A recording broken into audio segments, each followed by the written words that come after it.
Everyone चलते आज बनवा सिमेई उपमा। प्रथम गोटे कड़े ने से तेल देवे तापर किसी सोरिष से फुटे ने कटा पियाज को से आड करदे गोल्डन ब्राउन होगा पर्यंत टी भाजी ने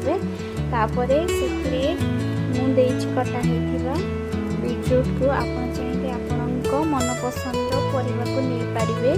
बीटरूट को मुझे तेल में भाजी देती कंचा अंश नरम बोली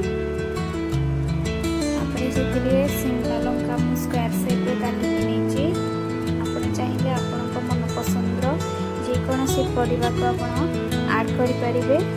ड्राई फ्रूट को मुझे तेल में भाजी देती चिना बादाम आउ काजू को आड कर चाहिए शेष भी आड करें। भाजी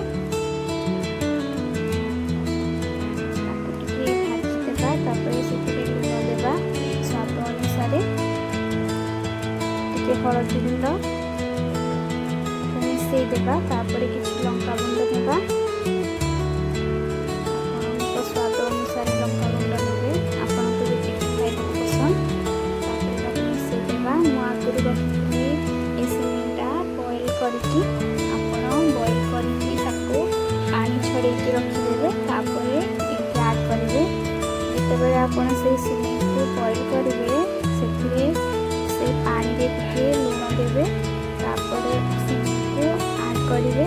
सिमेई जिते सीझी आसो छाणीदे गोटे पात्र में तार पानी छाड़ीगला ये आड कर